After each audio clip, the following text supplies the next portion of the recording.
government act on to make their lives better, and that these packages will be the basis for building on in the future, during his administration as well. Go ahead. Thanks, Jen. The president was pretty clear last night that Senator Sinema does not support raising taxes on big corporations or the corporate tax hike.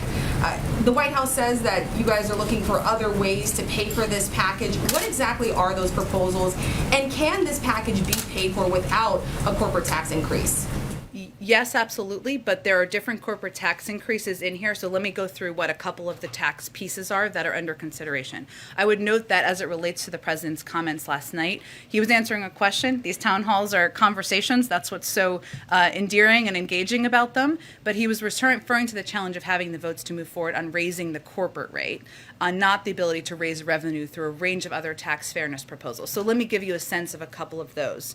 So some of the biggest corporations in America pay literally nothing in income taxes, as we know, as we've talked about in the past, a lot in here. 55 of the biggest companies, they pay lower rates than wage-earning families. We can stop that by imposing a 15% minimum tax, a minimum corporate tax, to make sure large corporations pay their fair share.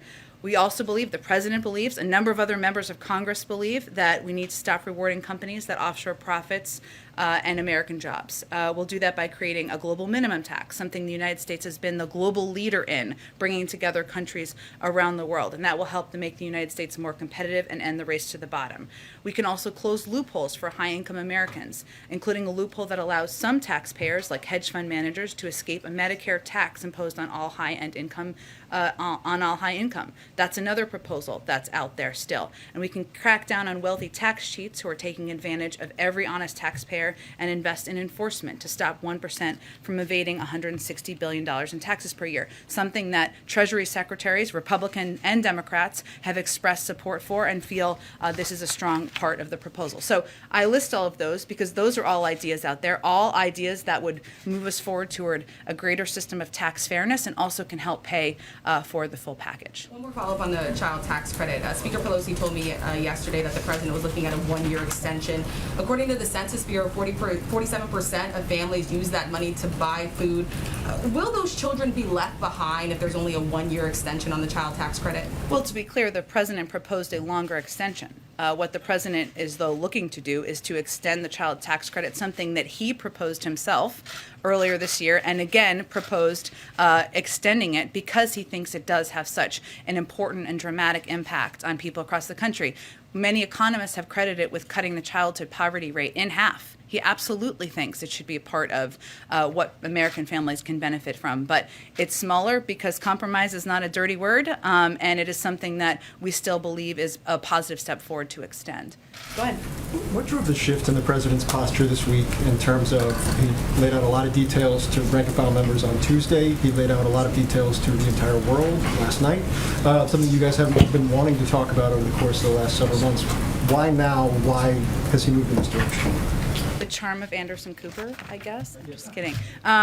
Look, I think, Phil, that we are at this point in the conversation and in the debate where we are getting into the nitty-gritty details, and the president is deeply engaged in those discussions. I think what you saw last night, what the American people saw last night, is that the president has rolled up his sleeves and he is deep in the details of spreadsheets and numbers and what the potential impact can be to help the American people. And he was candid, and he was candid about where the negotiations stood, and also wanted the American people to understand, as I just outlined earlier, that progress here is a historic package that will put in place systems and programs that have never existed in our society before. So I think what you're seeing is that we're getting closer. We're into the nitty-gritty details. There is agreement about some fundamental investments in our society, and he loves having conversations with the American people about what he's fighting for. Two more just to follow up on last night. Can you clarify where discussions are, if they exist at all, in terms of the National Guard and the supply chain? Oh, can I clarify where things stand? My understanding is it had been talked about, but it wasn't something you guys were moving toward. The president seemed to say differently last night. Sure. Well, any president has the ability to use the National Guard from the federal level. requesting the use of the National Guard at the state level, which is often how it's done, is under the purview of governors. And we're not actively asking them to do that, and we're not actively pursuing the use of the National Guard on a federal level. But it is something that any president would have the capacity to do, the authority to do, but it is not something under active consideration. And then one more. The president was asked if the U.S. would come to Taiwan's defense if attacked by China, and he said, yes, we have a commitment to do that. Is there a shift in U.S. policy as it relates to Taiwan and a defense agreement? Well, there has been no shift. The president was not announcing any change in our policy, nor has he made a decision to change our policy. There is no change in our policy. Our defense relationship with Taiwan is guided by the Taiwan Relations Act. Some of the principles of the Taiwan Relations Act that the United States will continue to abide by, of course, is assisting Taiwan in maintaining a sufficient self-defense capability. Another principle is that the United States would regard any effort to determine the future of Taiwan by other than peaceful means a threat to the peace and security of the Western Pacific and of grave concern to the United States. I would also note that Secretary Austin also spoke to this earlier today, and he said, as the Secretary of Defense, of course, nobody wants to see cross-strait issues come to blows. Certainly not President Biden, and there's no reason that it should. And that is certainly emblematic of our approach as well. Go ahead, Jeff. Just piggybacking on that question about Taiwan, the U.S. policy is one of strategic ambiguity on this. He seemed pretty unambiguous with what he said last night. Was that intentional? What I can convey to you is that our policy has not changed. He was not intending to convey a change in policy, nor has he made a decision to change our policy. Okay. Moving back to the legislation, is the president confident, or is he hoping for a vote on this before he heads to Europe next week? Well, his preference would certainly be to get something done in the coming days. And obviously he will work closely with Speaker Pelosi and Leader Schumer to do exactly that. But I don't have any new deadlines or timelines to set for you today. Beyond citing the Rhodium report, if he arrives in Glasgow without this in hand, what is his message to world leaders on that world stage? His message is that he is a president who will bring the climate crisis back to the top of the priority list for the United States. And he has already taken steps to do exactly that, not just by rejoining the Paris Climate Agreement, but by taking steps working with the leaders of the auto industry to move towards electric vehicles and electric vehicle future to reduce greenhouse gas emissions here in the United States, and that he has proposed the largest investment in addressing the climate crisis in American history. And that is something we are on track to deliver on, even with a smaller package. Just lastly, is the president or the White House have a reaction to the Alec Baldwin shooting incident in New Mexico? Other than to say that it is obviously a tragedy, the loss of life, and as I understand it, the individual who is in the hospital, and so our thoughts and prayers go out to their family members, but no, beyond that, we don't have an additional U.S. reaction. Go ahead. Thank you, Jen. I follow on China and Taiwan, just to be crystal clear. When the president says that the U.S. has a commitment to protect Taiwan, does that commitment include military intervention in the event of a Chinese attack? Again, as I said earlier, he wasn't announcing a change in policy, nor have we changed our policy, which I think is the most important point here. And we are guided by the Taiwan Relations Act, and I just outlined what some of those principles are, which is ensuring that we continue to assist Taiwan in maintaining a sufficient self-defense capability, and that is something we remain committed to doing. So can you just remind us that policy is no, there would not be military intervention, right? Our policy is to be guided by the Taiwan Relations Act, which is the specifics of that are that we are going to continue assisting Taiwan in maintaining a sufficient self-defense capability. Another principle is that we regard any effort to determine the future of Taiwan by other than peaceful means as a threat to the peace and security of the Western Pacific. But as I noted earlier, our Secretary of Defense conveyed clearly what our policy and our view is, which is that no one wants to see cross-strait issues come to blows. That is what we want to avoid, and that's what the American people should understand as our focus. That's the view of the President, that's the view of the Secretary of Defense, and there's no reason anyone should think otherwise. Follow up on all those tax options that you might have if the corporate tax is not raised, and if there is no hike in taxes on the wealthy. Will all of those still guarantee that this package will not be deficit spending? Yes. Okay. And none of that has been concluded. I think I gave all those additional components of tax options that are out there and Senator Sinema can obviously speak for herself, as I always convey from here, but she has been supportive of a number of these options, as have others, and those are all options that can help ensure we're moving toward a more fair tax system, but also pay for these investments. Thanks. And just one more on the filibuster. What are some ways that the filibuster can be fundamentally altered without ending it altogether?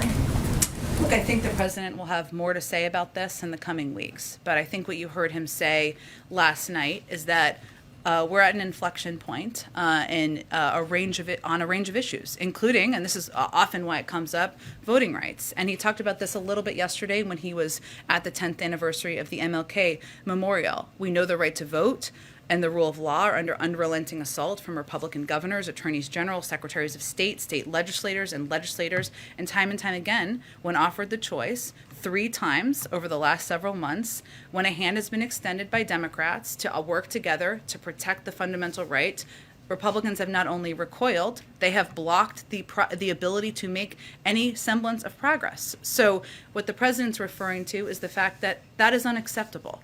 The protection of the fundamental right to vote is something that has been bipartisan in the past. He spoke back in March about his concerns or how he would view it if the Republicans continue to be obstructionist around it, and we've seen that time and time again. So he will discuss what that looks like, because not getting voting rights done is not an option. Does that frustration explain his evolution of thinking on the filibuster? In July, he said eliminating it would throw Congress into chaos and nothing would get done.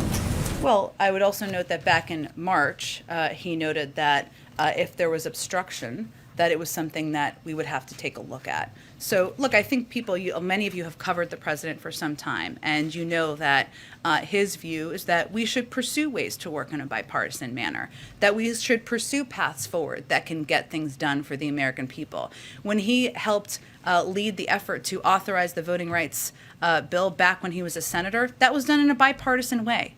And he is frustrated, he is disappointed, he is sad that this is not something that Republicans seem willing to engage on, to work on. And I think what you saw reflected last night is his view that in light of the tax on our democracy, what we've seen across the country in states and by state legislators, that it is time to have a conversation about what this looks like moving forward. Go ahead. Thank you, Jen. The leader of a union representing FedEx, UPS, and DHL is saying that supply chain problems are going to get worse with labor shortages right before the holidays unless the president postpones the requirement to get vaccinated by December 8th. So what is more important to this president? The vaccine mandates or fixing the supply chain as fast as possible? Well, first I would say that that is not actually what we've seen at companies that have implemented these vaccine requirements that are not even part of federal law yet. Let me just finish. I'm going to let you talk. Don't worry about it. I'm going to let you talk. Okay. So American and Southwest CEOs have made clear their workers will not be there won't be a labor shortage. We've seen United Airlines implement this, and as we've also said, as we work to implement these federal employee requirements, the first step is not firings. It's actually education and counseling. So we don't actually anticipate these disruptions. What we've seen for companies who have implemented these requirements is an increase from 20 to 90%. Last thing, and then I'll let you ask your follow-up, is that the other piece of this is that COVID is an enormous labor disruptor, not only because it's the #1 cause of death in some industries and some professions, including police forces across the country, but because people are out sick, people are worried about coming to work. This is one of the reasons that a lot of these companies have implemented these requirements. Just so that I understand the position then, this union leader says that the looming December 8th mandate for having fully vaccinated workforces creates a significant supply chain problem. You say no, it does not. Is that right? What I would point to, Peter, is the evidence we've seen from companies, large companies, private sector companies that have implemented these requirements across the board. Okay, following up on something else the president said last night, why did President Biden say he has been to the border? Well, Peter, as you may have seen, there's been reporting that he did drive through the border when he was on the campaign trail in 2008, and he is certainly familiar with the fact, and it stuck with him, with the fact that in El Paso, the border goes right through the center of town. But what the most important thing everyone should know and understand is that the president has worked on these issues throughout his entire career and is well-versed in every aspect of our immigration system, including the border. That includes when he was vice president, and he went to Mexico and Central America 10 times to address border issues and talk about what we can do to reduce the number of migrants who are coming to the border. He worked in a bipartisan manner with senators like Ted Kennedy, Harry Reid, John McCain, and others to push for comprehensive immigration reform. He does not need a visit to the border to know what a mess was left by the last administration. That's his view. Does that count as a visit? He said, I've been there before. You're saying he drove by for a few minutes. Does that count?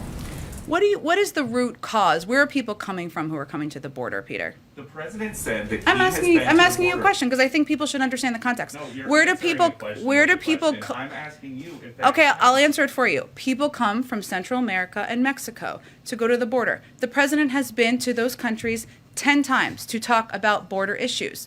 There is a focus right now on a photo op. The president does not believe a photo op is the same as solutions. But he said, That may be a difference he has with but- Republicans. But that's not what he said either. He said, I guess I should go down. So does he think that he needs a photo op? Is that what he's saying? Is that He what you're doesn't. saying? And that's a fundamental disagreement he has. I would say the former president went to the border at least once, maybe more. You may know the numbers. Has anything How changed? did that immigration policy result, Peter? That immigration policy resulted in separating kids from their parents, building a border wall that's feckless and that costs billions of dollars for taxpayers. The president fundamentally disagrees on how we need to approach the immigration issue. Anything changed at the border between 2008 when he drove by and 2021?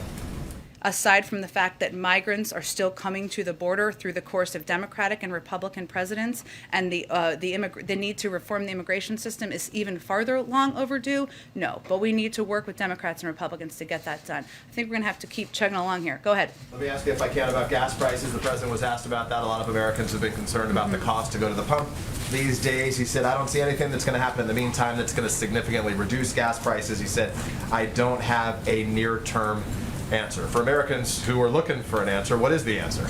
Well, what is true, and I think the president, as I said earlier, was quite candid last night, as the American people should expect from him, and from any president. And there are limitations to what any president can do as it relates to gas prices. Here's what we have been doing. As we've said for some time, we are engaging broadly with OPEC on our concerns at a range of levels. And that is something we will continue to do. As you know, Jake Sullivan, our national security advisor, recently met with leaders in Saudi Arabia and certainly raised this issue.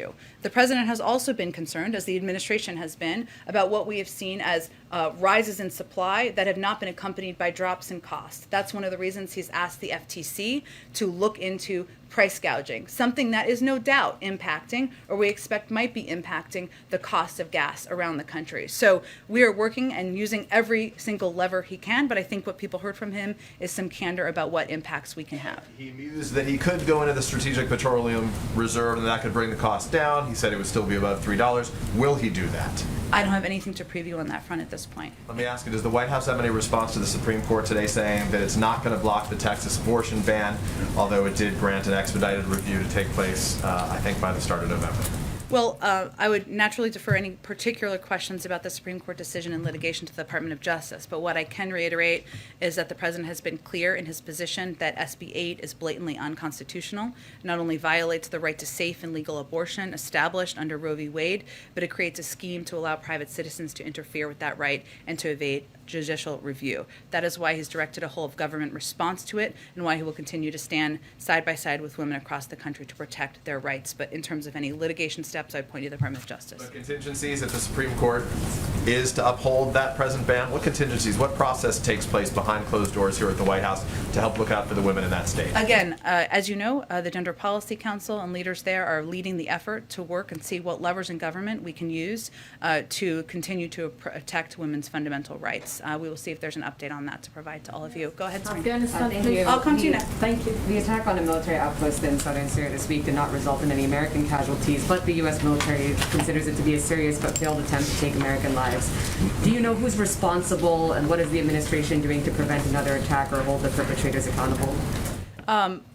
I don't have any updates for you on the responsibility, and of course, what happened is something that is great concern to us. I have nothing to preview in terms of what additional steps would be. Well, some governments, including U.S. partners in the region, have moved toward normalizing relations with the Assad regime. Has the administration directly urged its counterparts against doing so? Nothing has changed about the U.S. position as it relates to the Assad regime. In terms of private diplomatic conversations, I'd point you to the State Department. Lastly, because there was a broader review of sanctions policy by the Treasury Department that was released this week. It stated sanctions are most effective on a multilateral basis. So if other countries, including U.S. partners, are resuming diplomatic and commercial ties with Syria, does it not undermine U.S. sanctions, and what does the administration plan to do about it? Say that last part one more Does it time. not undermine U.S. sanctions if other partners are resuming diplomatic and commercial ties with the Assad regime? Is there anything the administration plans to do about that? I don't have anything to preview for you at this point in time. I, again, would point you to the State Department. Our view of the Assad regime has not changed. I would note on the attack, which you asked me about, let me give you all a little bit more context on that. U.S. Central Command confirmed last night and put out a statement, or maybe it was earlier, sorry, that the Al-Tan garrison area was subjected to a deliberate and coordinated attack. Initial reports indicate both unmanned aerial systems and rockets were used in the attack. All U.S. personnel have been accounted for. We're not aware of any injuries to U.S. personnel at this time. Of course, we always reserve the right to respond. As I noted, we have nothing to preview on that front, and we're still investigating. Go ahead. Regarding kids and vaccines, a new poll is talking about 2/3 of parents with kids between 5 and 11, they're having a wait-and-see attitude, or they're resisting it altogether. And so what is the White House doing to combat that vaccine hesitancy amongst parents? Well, first, I would note that we have experienced this before, because if you look back to December, only about 30% or just over that of people who are eligible for vaccines said they would want to take a vaccine. And now we're at nearly 80% of eligible adults or people who are of the eligible age who have now received their first dose. We have launched, and we announced the launch last week, or our intention to launch, a major campaign to communicate with parents, to communicate with families about the safety and the efficacy of these vaccines should they get approval. We will also be prepared to have the doses needed to ensure that parents can get vaccines to their kids. But what we're really focusing on is working with pediatricians. We know that the pediatricians are one of the most trusted sources of information for any parent. I can confirm that myself. And so we're really encouraging parents to talk to their pediatricians, of course, to wait for approval before they proceed, but to have those conversations, and that will be what our strategy is guided around. Sure, go ahead. Thank you, Jen. Two questions. One is about the Moscow conference. The United States was not able to participate. What was the reason? Number two, NATO conference, any result? And number three, so many Afghan people, especially women, they are under torture of the Taliban, and they have high expectation from the United States. I don't know, you guys still committed to help Afghan people, or United States totally forget Afghan people? Absolutely not. On the last piece, we remain absolutely committed to helping the Afghan people. We remain the largest provider of humanitarian assistance of any country in the world, and we're committed to ensuring there is the ability for people who want to leave to depart, ensuring there are flights that can depart to do that, or people can cross over land, and continue to work with reliable international organizations like the World Food Program to provide that assistance. In terms of the NATO conference, I know our Secretary of Defense spoke to that. I'd point you to his comments and his press conference on the ground. And on your first question, I know my colleague at the State Department, Ned Price, said that the United States supported the talks. We were unable to attend for logistical reasons. We believe the Troika Plus, which is what this forum or format is, has been an effective and constructive forum. We look forward to engaging that forum going forward, but we weren't in a position to be a part of it this week, but we will in the future. Go ahead. Thank you. I wanted wanted to clarify, you've been, earlier at the start of this, you talked about how universal pre-K, family leave, are those things that will definitely be in the bill? Because you're saying no matter what happens, it looks like we'll have at least this much. So I was just wondering, can you clarify, are those things definitely going to be in there? Are those red lines for the president? I'm not here to set new red lines. What we know is that this is going to be the most historic investment in child care and care in the care economy ever in history, and that there will be programs put in place that have not existed in the past. Hopefully we will know more soon what the final package looks like, but I just wanted to outline some of the key components that there's continued discussion about. You didn't mention Medicare expansion in that. Is that intentional? Why not? It was not intentional. I was trying to give a couple of examples because sometimes we miss the historic comparison here on what we're talking about and what kind of a dramatic impact this package will have on families across the country and what it's tracking to be. There are still final pieces that need to be concluded, and I can't give you a final fact sheet quite yet, but that's what I wanted to lay out for all of you. Another quick question. Does the White House have any thoughts on the Supreme Court? Yes, they're taking up the Texas abortion law, but they're not going to rule on the constitutionality of it. Does the White House have any thoughts on that? I would, beyond what I said to Peter, I don't have anything additional from here. I'd point you to the Department of Justice. Go ahead. Thank you, Jen. Just to follow up on the Medicare expansion, do you have any updates? President Biden addressed some of these discussions last night, and whether this will be an actual expansion or vouchers for things such as dental work. Is there any update in those discussions? Not yet. He talked a little bit, for those of you who didn't watch the town hall last night, from 8 to 9:30. He talked a little bit about how he wants to, his objective of working to bring down the cost. So I think you're referring, just to translate for everybody to bring them up, he talked a little bit about the possibility of vouchers for dental, something that's in discussion, but there's no new information I can provide to all of you. He also talked about the hearing aids and bringing down the cost of hearing aids and bringing that cost down and addressing it for seniors is a huge priority to him. He also mentioned last night how when you look at seniors and what they're struggling with, including dementia, that hearing and the ability to hear is an important priority. Still in discussion, clearly a priority to a number of key leaders in the Senate, but there's not a final conclusion before I came out here today. Along those lines, Nancy Pelosi, who I believe had breakfast here this morning. She did.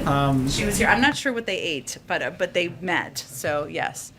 She indicated that a climate deal was close and suggested it could be done. Has the White House and congressional Democrats identified any substitute for the Clean Energy Performance Program that looks to be removed at Joe Manchin's request? And if so, what is it?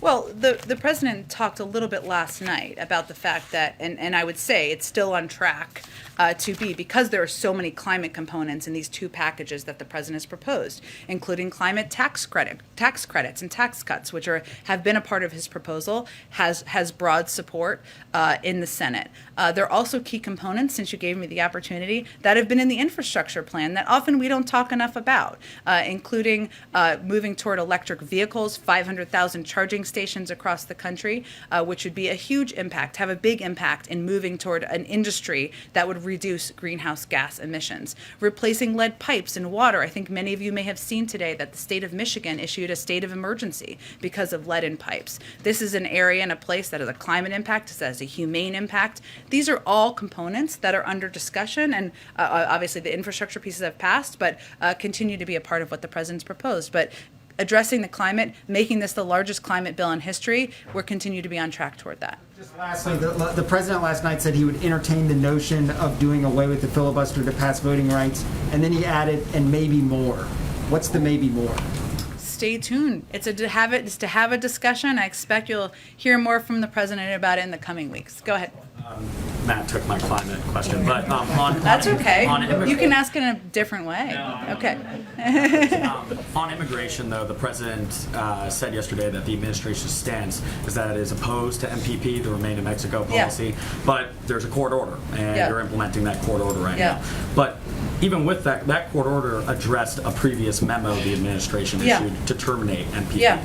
It's been months since this court order, and there's still no new memo out. And Why is that? Secretary Mayorkas has indicated he plans to issue a new memo, and that we do oppose the MPP program, as the president said last night. I would point you to the Department of Homeland Security on an update on the status.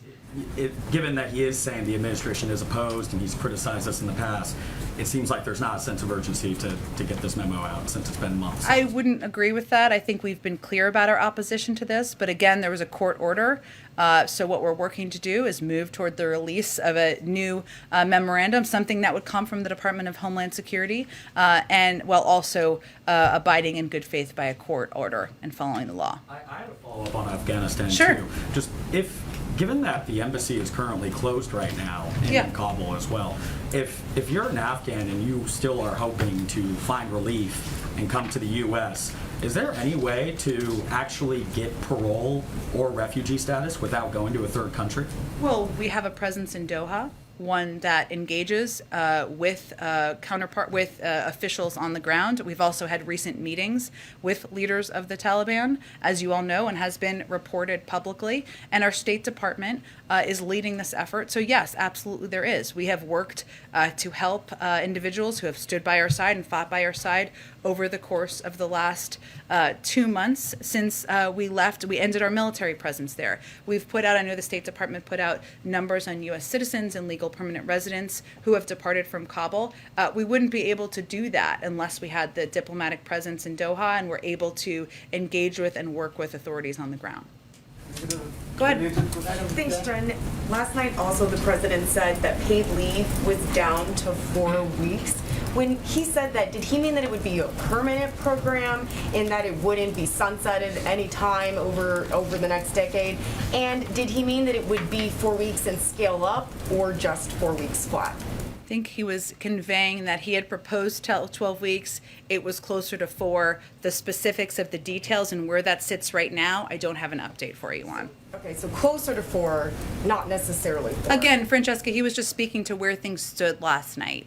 There's obviously been ongoing discussions this morning, but clearly making sure paid leave is law, is a reality for working parents across the country is a priority. That's why he proposed it. But in terms of the exact status, I don't have an update for you on that in this moment. And on free community college, he said, I promise you, I guarantee you, we're going to get free community college in the next several years across the board. So what makes him so certain that he'll be able to get community college, free community college in the next several years if it's not going to be included right now?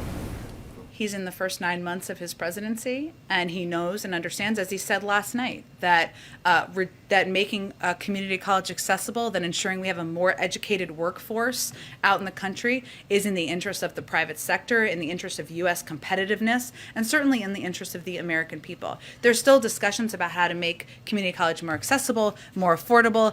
These pieces are still being negotiated. I think what you heard from him, or what the American people heard from him last night, is not just his marital obligation, but is his commitment to getting this done because he thinks it's in the interest of the United States and our workforce here. Go ahead. Thank you, Jen. Thank you. I'd like to ask first about test access and then about coronavirus origins. We as a press corps are fairly unanimous in our opposition to the mysterious pre-screening process that's been going on for presidential events in the East Room. And so I'm hoping that you can demystify for us how White House staff are selecting which journalists get into these events. Is it first come, first serve, or something else? And also, how long will this pre-screening remain in place? Well, we are still in the middle of a pandemic, as you know. People are wearing masks in this room. As a reflection of that, we have certain requirements here as well among staff. And I think we don't have the size of numbers that we would all like to have in the East Room, and we hope that we make changes to that soon. The decisions made. Is that not important, that we're going to expand access and make sure more people can get into the East Wing? Everyone here, but how are the decisions made about who gets to go in? There's a limited number that we have based on how many people are attending as guests. I don't have any more information on that. Go ahead, Karen. I think we're going to move on. Go ahead. Thanks, Jen. Has the president spoken to Senators Manchin or Sinema today since the town hall last night? I don't have any updates on his call specifically, but we have been in regular touch with them even through the course of the morning from senior staff. You had said in answer to Phil's question that the president last night was focusing on the nitty-gritty details and that he was candid about where the negotiations stood. He was also much more candid in pointing out the roadblocks that Senators Manchin and Sinema have put up to some of the things he would like to do and what they're opposed to. Did he do that to try and move them through public pressure, or was it to lay the groundwork for what will be a scaled-back final deal on this? He was simply candidly answering questions. He also referred to Senator Sinema as someone who's smart as the devil, which he has used many times in the past to describe the vice president, to describe Rahm Emanuel. It's a point of endearment from him. He described Senator Manchin as a friend. He believes and continues to believe that he is negotiating and working with both senators in good faith, and that we all are working towards shared objectives. So he was simply answering questions that were asked by the audience and the moderator. Go ahead, George. Yeah, this follows a little bit on that. This week has been an interesting mix of inside game with his behind-the-scenes talks and outside game with Scranton and Baltimore. My question is whether the time has passed where speeches can be expected to be effective in moving any votes. I mean, do you think any member watched the town hall meeting and said, "Oh, that's going to change my vote"? I'm not sure that his audience were people who are currently residing in this area in this zip code, right? His audience was the American people who have questions about what this means for them, for childcare, and how it will help them. For people who really want to send their kids to pre-K but can't afford it. For people who are worried about paid leave and hoping that's a reality for them when they're at the point of having children or needing to care for loved ones. And so this was really, the audience was really the public and the American people, and the vast majority of questions came from individuals in the audience last night. Isn't it fair to say that the important thing right now is him working his relationships and the inside game to get the votes? That has been important from the beginning, and the president has obviously played a key role here in bringing different viewpoints together toward a shared path forward. That's the role that he has played as president, the role he promised to play when he ran for president. Again, running on the fact that compromise is not a dirty word, and he believes he can bring people together from differing viewpoints. He also believes, and a lot of members will tell you or others this too, that part of his role is talking to the American public about the benefits of these packages and explaining to them beyond sometimes the noise and important conversation about the mechanisms of who's for it and against it and the size and the numbers, about how this is going to help them. So last night was an opportunity to do that. Go ahead. Thank you, Jen. My first question is on the president's climate agenda. So yesterday, Corinne seems to suggest that should CEPP fail to be included in the reconciliation bill, executive action is an option. Do I have that correctly? Do I understand that correctly, first of all? And then second, should his climate agenda fail in Congress, whether it's CEPP or other components, can we expect executive action, some sort of executive order before the president's trip to Europe so that he may have a stronger message on the global stage on climate? Well, I think it's important to note that some of the progress the president's made to date, some has been executive action, like rejoining the Paris Agreement, but some has been simply by working with leaders in the auto industry to bring them together to agree upon shared investments in the electric vehicles industry. So there's a lot of ways that the president will continue to work, use the levers of his power to make sure we are reaching his bold and ambitious goals. And we've talked a little bit in here about the rhodium study from the other day, which showed that there are a lot of different paths forward to reach those goals. Some of them legislative, some of them through actions he can take as president, some of them through working with the private sector and other leaders who share his commitment to addressing the climate crisis.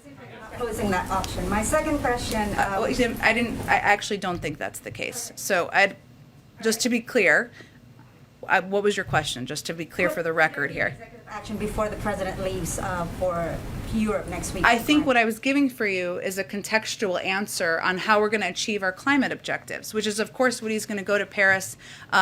Paris, we're not going there, but what it was like a little. I wish what he's going to talk about when he's in Glasgow. And I think what leaders will understand is that there are a lot of paths to get there. This is a president who's committed to addressing the climate crisis. He's taken executive action. He's also brought leaders together, and as you heard him say last night, he's confident that we can get this passed and get the biggest climate bill passed through Congress in the near term. Go ahead. I have a second question, Jen. Sorry. On I'm going to try this again. I know you've answered the question on Taiwan like 10 times already, but as you said yourself, words matter. So my question is, did the president simply misspoke last night, or was he actually sending a signal that there may be some sort of informal shift that the U.S. commitment towards Taiwan may be more firm? His policy has not changed, but that's, I think, important for people to know and understand. Go ahead. A quick question, follow-up from yesterday. Your colleague Karine said last year, under Trump, during the holidays, families were facing down a dark winter with less economic security than ever before. But this year, families are facing highest gas prices in 7 years, 30% higher costs to heat their homes, inflation that is almost 5 times higher than it was in December. Groceries are more expensive. So I'm wondering what Americans are facing this Thanksgiving and Christmas under President Biden when looking at economic security. Well, I would say we have cut in half the unemployment rate, created 5 million jobs, ensured that 180 million Americans have been vaccinated since last year. So, yes, are there still, as the economy is turning back on, are there still fundamental issues we're working through? Absolutely. That's why the president's pushing to get his agenda done. But I think there's no question that a year ago, when we were locked in our homes, when only 1% of people were vaccinated, when 10% of people in this country were unemployed, that was an incredibly dark time and dark period in our country. Go ahead. Thanks a lot, Jen. I want to ask you about public opinion polls, which I'm sure you recognize. The president's public opinion polls have declined sharply over the last few months. And I want to get a sense from you, in speaking to your White House colleagues, why you think that is. I know you've mentioned COVID before, but is it also because of the chaotic withdrawal from Afghanistan? Is it the stalled agenda for President Biden? What do you suppose is the reason that we've seen this slide in the president's approval ratings? Well, a lot of people in this room work for organizations that have done polls, and there's a lot of underlying data in them, and sometimes it differs. So I would just go back to what our view is that we're still going through a hard time in this country, and people are tired of fighting a pandemic. They're tired of the impact on their lives. Some of them are sick and tired of people who won't get vaccinated, who they feel are impacting their ability to live life in a normal way. Some people are still fearful for loved ones, and we all thought that it would be over at this point in time. Obviously, the Delta variant and other factors have led to this to be extended. So there's no question that the fatigue with COVID is impacting people around the country. The president understands that. He's empathetic to that, and he knows that the best thing he can do is help get COVID under control, continue to work to address some fundamental issues in our economy, put people back to work, and that's what he's focused on every day. Turn things around, Jen. What's the way? Is it just getting victories? Is it passing the bipartisan infrastructure bill? What's the way that you think President Biden can turn around these sliding approval ratings? He can keep his head focused on doing the job as president, leading the American people, putting in place fundamental changes that will make people's lives better. Go ahead, Shelby. Thanks. The DHS secretary said, I think it's just about a month ago now, that the investigation into the horseback Border Patrol agents was being completed in days, not weeks. Has the White House received any update on this investigation? Was there any conclusion on whether these Border Patrol agents were whipping migrants? It's really under the Homeland Security Department. I can check with them and see what the status is. I know what he said at the time, and I will see if there's any particular update on that. Is the White House in active communication with the DHS on this? Like, do we know why? Yes, but they're overseeing the investigation. So I would point to them on any update on the status. Go ahead. Okay, one more. Go ahead. Thanks, Jen. Seeing what we're witnessing happen in Haiti right now, with the threat of the 17 missionaries starting to be killed, is there any conversation within the administration to stop deportations that are happening, or using the administration's power to grant humanitarian parole? What's being done, or even adding U.S. military presence on the ground? So what I think it's important to note here is obviously we are working around the clock to bring these people home. They're U.S. citizens, and there has been targeting over the course of the last few years of U.S. citizens in Haiti and other countries too. It's not the only country, but since we're talking about Haiti, and for kidnapping for ransom. That is one of the reasons that the State Department issued the warning they did in August about the risk of kidnapping for ransom. So this is a little bit of a different category of individuals in the country and what they're being targeted for. That's why we issued that warning. At the same time, we are continuing to provide humanitarian assistance, to work with officials on the ground, to work through our embassy, to certainly address the underlying conditions as people in the country attempt to move forward or try to recover from a combination of the earthquake and the assassination of the leader. Thanks so much. Again, I think it's important to note that these individuals were U.S. citizens who were targeted. So we're working to bring them home. Obviously, the Department of Homeland Security and State does evaluate any conditions before they send people back to any country, as they've done here, and there has been no change. Thank you, everyone. Thank you, Jen. You too.